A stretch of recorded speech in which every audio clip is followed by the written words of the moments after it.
En question dans les quotidiens du jour, le débarquement de l'avion des caciques du CDP. Le CEFOP dénonce fermement dans le journal Le Soir une volonté d'humilier.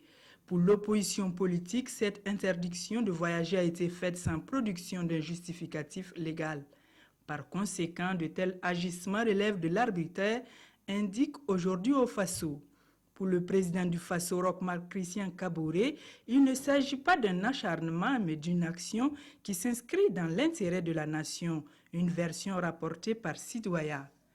Encore un policier renversé par un usager de la route, peut-on lire à la une de notre temps. La scène s'est passée au rond-point des artistes en face de la pharmacie Dunia, aux 1200 logements.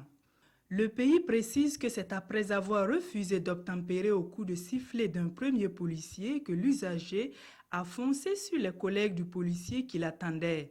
Au final, 2 policiers sont légèrement blessés, mais cette fois-ci, l'usager en question a été arrêté.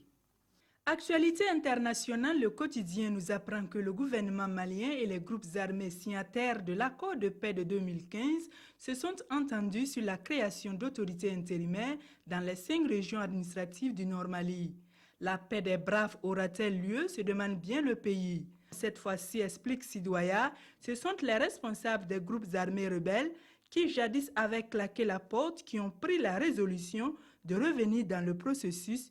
Il y a de quoi espérer que le protocole soit parti sur une bonne base et que les cliquetis des armes soient définitivement étouffés dans cette partie du Mali.